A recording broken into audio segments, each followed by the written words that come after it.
जय हिंद स्टूडेंट, उम्मीद करता हूं सभी स्वस्थ, मस्त, खुश और सुरक्षित होंगे। आज की वीडियो में डिस्कस करेंगे कुछ बहुत इंपॉर्टेंट टॉपिक्स पर।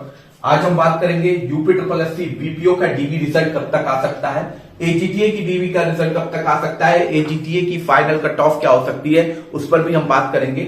इसके अलावा एक्सरे टेक्नीशियन का रिजल्ट में देरी क्यों हो रही है उस पर भी बात करेंगे, क्योंकि बच्चे इंतजार कर रहे हैं एक्सरे टेक्नीशियन के रिजल्ट को लेके, तो क्यों देरी और उस पर भी बात करेंगे। इसके अलावा एक्सरे टेक्नीशियन की कट ऑफ क्या जा सकती है उस पर भी डिस्कस करेंगे। इसके अलावा UP triple SC assistant accountant और ऑडिटर की फाइनल कट ऑफ क्या जा सकती है उस पर भी बात करेंगे।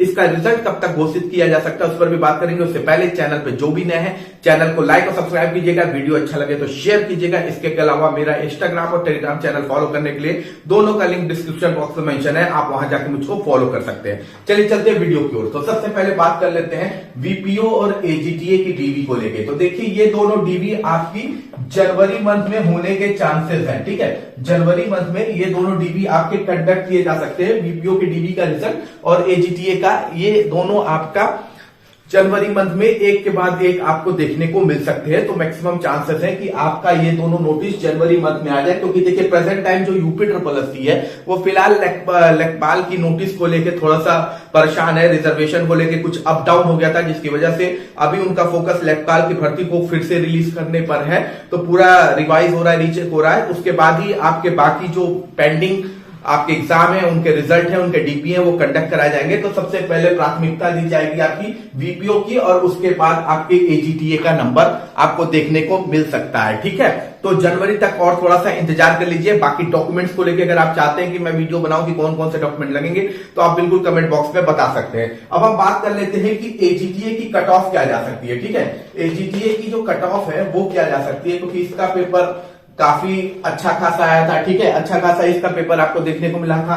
3000 टोटल पोस्ट थी इसमें, 3446 के आसपास इसमें टोटल पोस्टें थी, ठीक है। तो आप ये मान के चलिए जो एजीटीए की कट ऑफ है अनरिजर्व कैटेगरी की जो एजीटीए की कट ऑफ है वो लगभग मान के चलिए जो आपका 45 से 47 के बीच में घूमेगी, ठीक है। 45 से 47 के बीच में मैक्सिमम चांसेस है आपका यूआर कैटेगरी की कट ऑफ को घूमने का। ओबीसी कैटेगरी की अगर आप बात करेंगे तो वो भी आपकी लगभग मान के चलिए 43 से 45 के बीच में घूमेगी। वहीं इकोनॉमिक वीकर सेक्शन की आप बात करेंगे तो ये आपका 41 से 43 के बीच में घूमेगी। पेपर का लेवल इसमें काफी टफ था, एजीटीए का पेपर अच्छा खासा हार्ड आया हुआ था, तो मुझे नहीं लगता कि एक्सपेक्टेड कट ऑफ इससे ज्यादा भागने की उम्मीद है। इसके अलावा अगर आप बात करेंगे इसके अलावा एससी कैटेगरी की अगर आप बात करेंगे, शेड्यूल कास्ट कैटेगरी की, तो शेड्यूल कास्ट कैटेगरी का ये मान के चलिए 33 से 35 के बीच में मैक्सिमम चांसेस है कि एजीटीए की 33 से 35 के बीच में घूमे। इसके अलावा एसटी कैटेगरी की बात करेंगे, शेड्यूल ट्राइब कैटेगरी की, तो ये लगभग 24 से 26 के बीच में घूमेगी। वहीं अगर फीमेल कैटेगरी की आप बात करेंगे तो ये लगभग 35 से 37 नंबर के बीच में घूमेगी। तो ये आपकी एजीटीए की एक्सपेक्टेड कट ऑफ हो सकती है फाइनल, ठीक है। इससे ज्यादा मुझे नहीं लगता है कि एजीटीए की कट ऑफ आपकी भागेगी, ठीक है।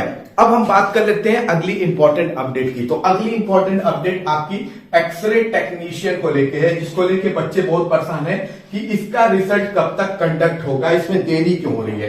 एक्चुअली में देखिए एक्सरे टेक्नीशियन को लेके इस समय एक प्रॉब्लम चल रही है, ठीक है, और वो प्रॉब्लम है, अब इसका सोल्यूशन कंप्लीटली ये खबर तो आई नहीं है कि इसका सोल्यूशन हुआ है कि नहीं हुआ है। और वो प्रॉब्लम आपका क्वालिफिकेशन को लेके, ठीक है, क्वालिफिकेशन को लेके मेनली प्रॉब्लम चल रही है, जिसमें एक्सरे के बच्चों ने अपोज किया था क्वालिफिकेशन को लेके, मेनली एमआरआई के बच्चों के लिए, ठीक है, और अदर कुछ और भी डिप्लोमा होल्डर्स थे जिन्होंने फॉर्म भर दिया था एक्सरे टेक्नीशियन के उस भर्ती में, ठीक है। यहाँ पे एक्चुअली में डिप्लोमा मांगा था एक्सरे से, लेकिन एमआरआई के बच्चों ने भी इस फॉर्म को भर दिया था, ठीक है। अलग अलग मेडिकल के क्वालिफिकेशन को लेके इस फॉर्म को भरा गया था, जिसमें जो एक्सरे टेक्नीशियन के बच्चे उन्होंने क्लेम भी किया था कि जो एमआरआई की डिप्लोमा की डिग्री होती है, इसके अलावा अदर जो इससे रिलेटेड डिग्रियां होती हैं वो एक्सरे टेक्नीशियन के समकक्ष नहीं होती है, क्योंकि एक्सरे टेक्नीशियन के समकक्ष डिग्री मांगी गई थी इस भर्ती में।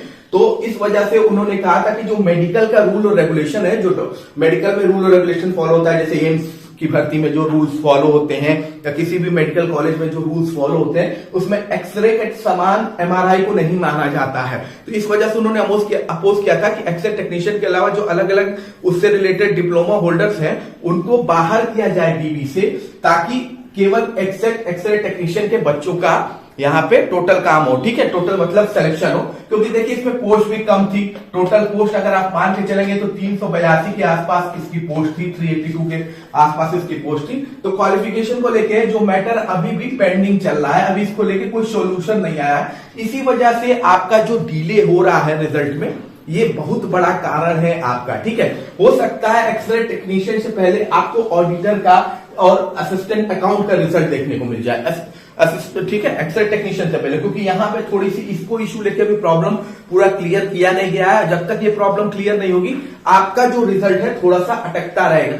आयोग से कि जल्दी इसको सॉल्व कर लिया गया हो या इस पर जल्दी कोई भी स्टेटस आयोग की तरफ से जारी किया जाए या नोटिस कोई भी जारी किया जाए आयोग की तरफ से, ठीक है। और इसकी जो एक्सपेक्टेड कट ऑफ है, जो बच्चे लेके परेशान है, उसमें देखिए जो अनरिजर्व कैटेगरी है उसकी जो कट ऑफ आपकी जा सकती है फाइनल एक्सरे टेक्नीशियन में, वो आपकी 42 से 44 के बीच में होगी। काफी लोग कहेंगे कि डीबी में 10 ही नंबर कट ऑफ थी, फिर कैसे इतनी जा सकती है। तो देखिए डीबी में तो कट ऑफ बहुत कम होती है, डीबी से बहुत टाइम ज्यादा भी कट ऑफ चली गई है।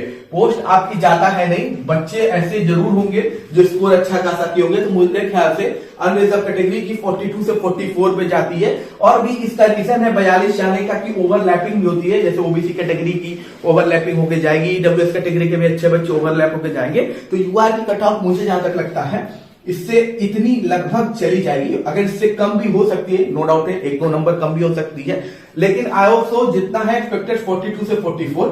इसके अलावा अगर ओबीसी की आप बात करेंगे तो ओबीसी कैटेगरी की 40 से 42 के बीच में रहेगी।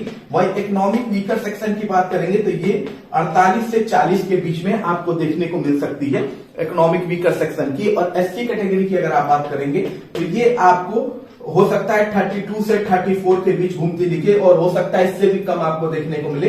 और अगर आप एसटी कैटेगरी की बात करेंगे यानी शेड्यूल ट्राइब कैटेगरी की, तो ये आप मान के चलिए कि लगभग 24 से 26 या इससे भी कम आपको देखने को मिल सकती है। और फीमेल कैटेगरी की अगर आप बात करेंगे तो फीमेल कैटेगरी का लगभग हो सकता है 34 से 36 आपकी कट ऑफ जाए। तो एक्सरे टेक्नीशियन की जो कट ऑफ है वो लगभग इतनी जा सकती है फाइनल में, ठीक है।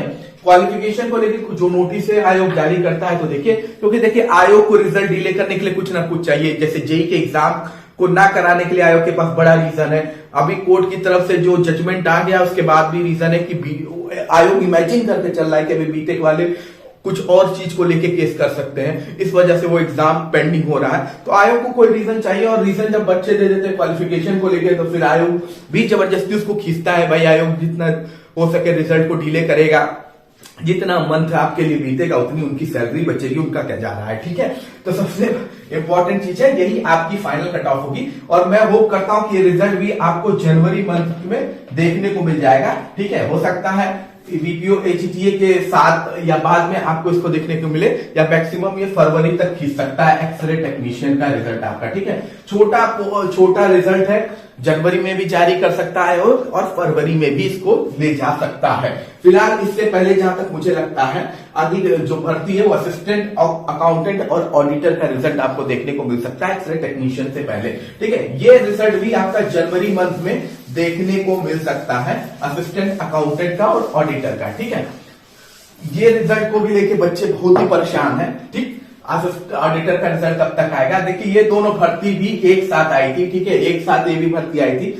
एक में आपका 1828 पोस्ट थी, एक में आपका 1828 पोस्ट थी, और एक में आपका 530 के आसपास पोस्ट थी, ठीक है, 530 के आसपास पोस्ट थी, ठीक।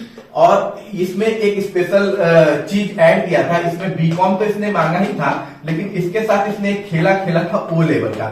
मैक्सिमम बच्चे जो बीकॉम करते हैं वो ओ लेवल जल्दी करते हैं नहीं, लेकिन इस भर्ती में इसी को मांगा था, ठीक है। अब यहाँ पे सबसे इंपॉर्टेंट था डीबी स्किप का। अगर ऑडिटर में जो बच्चा बैठा है वो असिस्टेंट अकाउंटेंट में डीबी स्किप करता तो उतनी कम असिस्टेंट अकाउंटेंट की कट ऑफ जाएगी। ऑडिटर का रिजल्ट अगर जारी हो जाता है असिस्टेंट अकाउंट से पहले, और अगर बच्चे ने डीबी स्किप की होगी तो ऑडिटर के रिजल्ट का इफेक्ट असिस्टेंट अकाउंटेंट में पड़ेगा। अगर दोनों साथ जारी कर देते हैं तब तो कोई बात ही नहीं है, ठीक है।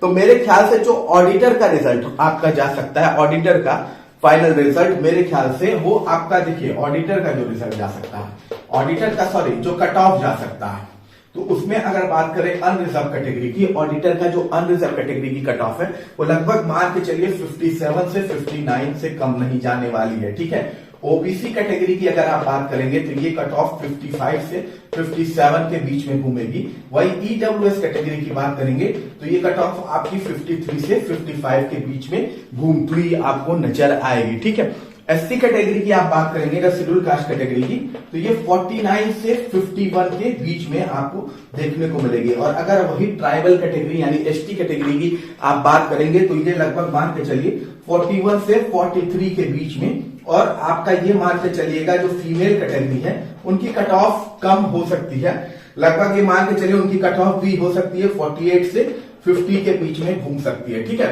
तो ऑडिटर का ये फाइनल रिजल्ट की कट ऑफ है, फाइनल कट ऑफ है। ठीक है, ऑडिटर की एक्सपेक्टेड फाइनल कट ऑफ ये हो सकती है। ठीक, और वहीं आप अगर बात करेंगे असिस्टेंट अकाउंटेंट की, ठीक है, असिस्टेंट अकाउंटेंट की अगर बात करेंगे तो उसमें जो कट ऑफ आपकी अनरिजर्व की फाइनल एक्सपेक्टेड कट ऑफ है, क्योंकि यहां देखिए पोस्टें ज्यादा है, बीकॉम प्लस ओ लेवल में बच्चे कम मिले थे, ऑडिटर में कंपटीशन ज्यादा है, ऑडिटर थोड़ा सा पावरफुल पोस्ट आप ये मान के चलिए दोनों का जरूर पे लेवल सेम होता है। देखिए पे लेवल बहुत चीज का सेम होता है, आईएएस का भी पे लेवल सेम होता है, आईएएस के पे लेवल के बराबर या मान के चलिए आईएएस से बड़ा पे लेवल आपका एक लेक्चरार का होता है। ठीक है, पे लेवल जो आईएएस का है उससे भी बड़ा एक लेक्चरार का होता है, लेकिन आईएएस ही लेक्चरार को हटा देता है। ठीक है, तो पावर बड़ी चीज होती है, पे लेवल अप डाउन होता रहता है, लेकिन किसके पास कितनी पावर है इस पर भी होता है, किसका कितना जल्दी प्रमोशन होगा उस पर भी होता है। ठीक है, तो ये मान के चलिए कि ऑडिटर असिस्टेंट अकाउंटेंट से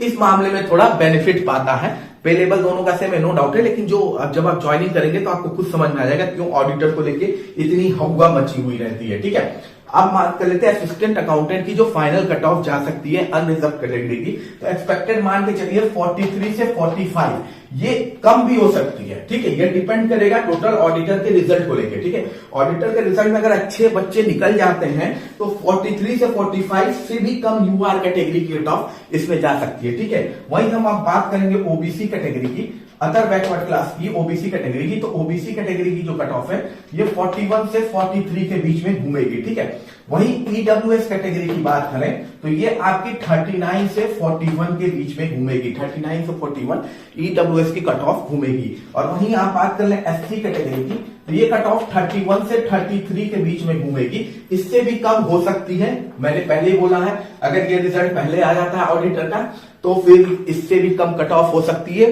तब हो सकती है जब बीबी को स्किप किया हो।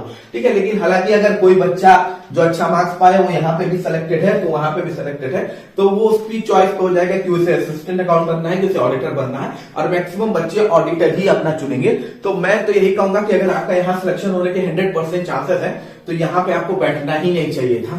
ठीक है, खैर बच्चे होते हैं वो दोनों ओर सेफ खेलते हैं, उनकी भी गलती नहीं है। आजकल जॉब को लेकर इतनी महामारी है कि बच्चे खुद भी कोई रिस्क लेना नहीं चाहते, इस वजह से वो दोनों में बैठ जाते हैं। ठीक है, एसटी कैटेगरी की अगर बात करें, शेड्यूल ट्राइब कैटेगरी की, तो शेड्यूल ट्राइब कैटेगरी का मान के चलिए 21 से 23 नंबर। ठीक है, 21 से 23 नंबर। और यही आप फीमेल कैटेगरी की बात करेंगे तो फीमेल कैटेगरी का मान के चलिए 30 से 32 नंबर आपका जा सकता है। ये कट ऑफ कम भी हो सकती है, ये डिपेंड करेगा ऑडिटर के रिजल्ट पर। तो ये expected final cut off auditor की भी है, असिस्टेंट अकाउंटेंट की भी है, और उम्मीद यही है कि जनवरी में आपको ऑडिटर का रिजल्ट तो देखने को मिल सकता है। एक्सरे टेक्नीशियन से पहले आपको ये रिजल्ट देखने को मिलेगा। और जूनियर असिस्टेंट 55-12 की जो डीबी है वो इन लोग के बाद ही होगी, बीपीओ और एजीटीए के बाद ही। बाकी आपका कोई भी क्वेश्चन है तो आप कमेंट बॉक्स में पूछ सकते हैं। मिलता है अगली वीडियो में। जय हिंद, जय भारत।